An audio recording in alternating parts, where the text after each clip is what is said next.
कोलकाता में trainee doctor के rape murder मामले में पीड़ित परिवार से 16 अगस्त को सीबीआई ने बातचीत की। परिवार ने अस्पताल के कुछ इंटर्न और डॉक्टर्स पर इस केस में शामिल होने का शक जताया है। सीबीआई ने कहा कि पीड़ित परिवार ने कुछ नाम लिखाए हैं। हम अभी 30 लोगों से पूछताछ करेंगे। सीबीआई ने कहा कि 2 पीजी ट्रेनी डॉक्टर और एक हाउस स्टाफ को पूछताछ के लिए बुलाया।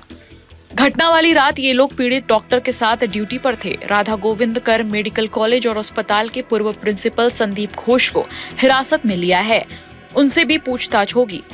साथ ही एजेंसी गिरफ्तार आरोपी संजय रॉय को घटना का सीन रिक्रिएट करने के लिए राधा गोविंद कर मेडिकल कॉलेज और अस्पताल लेकर पहुंची। संजय को 9 अगस्त को ही गिरफ्तार किया गया था। वहीं केंद्रीय स्वास्थ्य मंत्रालय ने भी नया आदेश जारी किया है। मंत्रालय ने कहा कि मेडिकल संस्थानों को हेल्थ केयर वर्कर पर हमले के 6 घंटे के अंदर ही एफआईआर दर्ज करानी होगी। मंत्रालय का यह फैसला मेडिकल कॉलेज में ट्रेनी डॉक्टर से रेप मर्डर मामले और 14 अगस्त को इसी कॉलेज में हुई हिंसा को लेकर आया।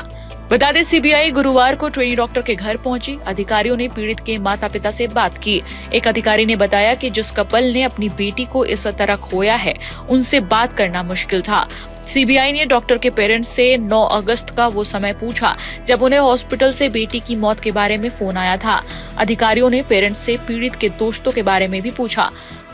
जानकारी के मुताबिक पोस्टमार्टम रिपोर्ट के हवाले से कहा गया है कि ये रेप नहीं, गैंग रेप हो सकता है, क्योंकि ट्रेनी डॉक्टर के प्राइवेट पार्ट में 151 mg सीमेन मिला है।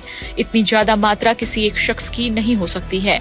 इस बात की पूरी संभावना है कि रेप केस में 1 से ज्यादा लोग शामिल हो सकते हैं। वहीं इस मामले पर कोलकाता में प्रेस कॉन्फ्रेंस करती बीजेपी नेता स्मृति ईरानी ने भी पुलिस प्रशासन, अस्पताल के अधिकारियों और ममता सरकार पर बड़े सवाल खड़े किए। स्मृति ईरानी ने भी गैंग रेप होने की संभावना जताई है। मीडिया के रिपोर्ट्स के मुताबिक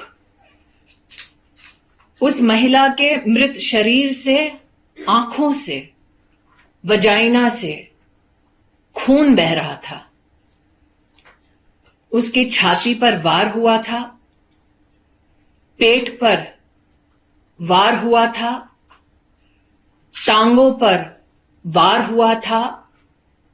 दोनों हाथों के नाखून टूटे पाए गए।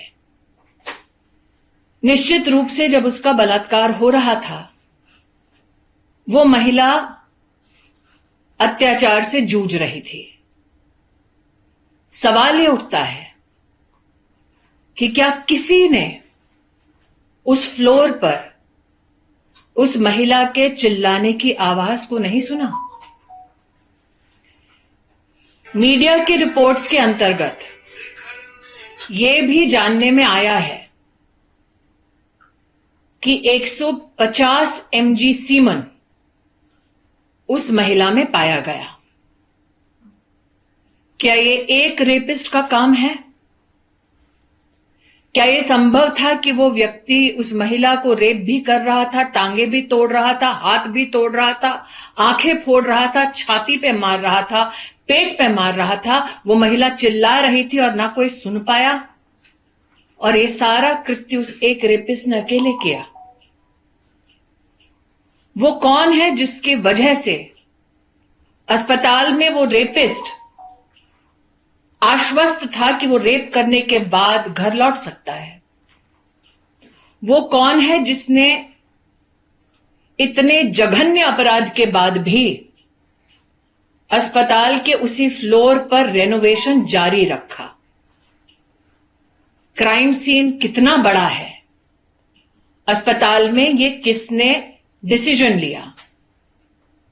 वो कौन है पुलिस में जिसने इस महिला के माता पिता को फोन कर कर ये कहा कि लड़की ने आत्महत्या की है?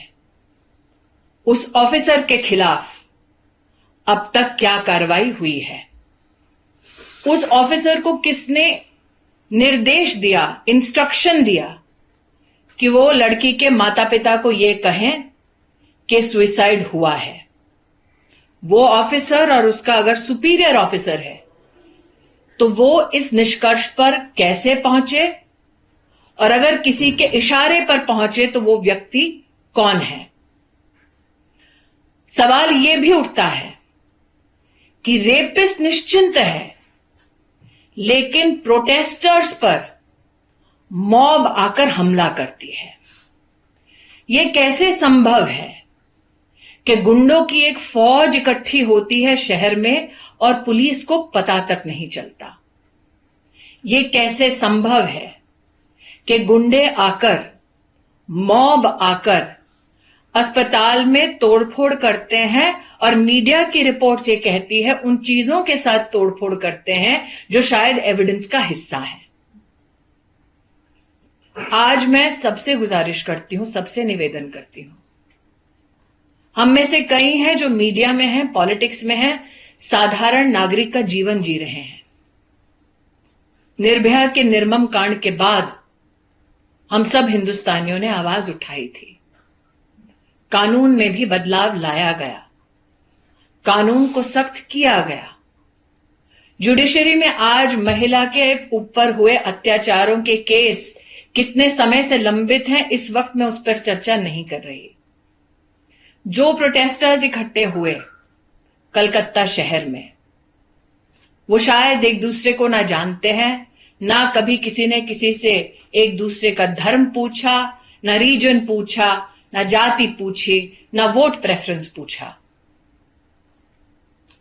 विषय है कि उस लड़की को न्याय मिलेगा या नहीं मिलेगा।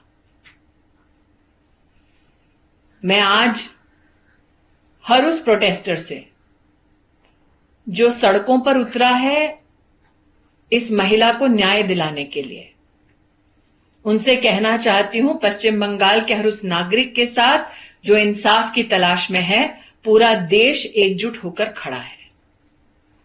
लेकिन हमें सवालों पर वापस ध्यान केंद्रित करना है। एक लड़की का बलात्कार होता है अपने ही अस्पताल में। वो चिल्लाई तो किसी ने अस्पताल में सुना नहीं।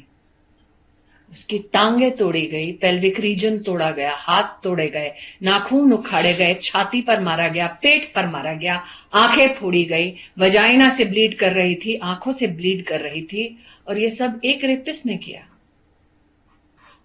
सवाल कई हैं, जवाब का इंतजार जनता को है।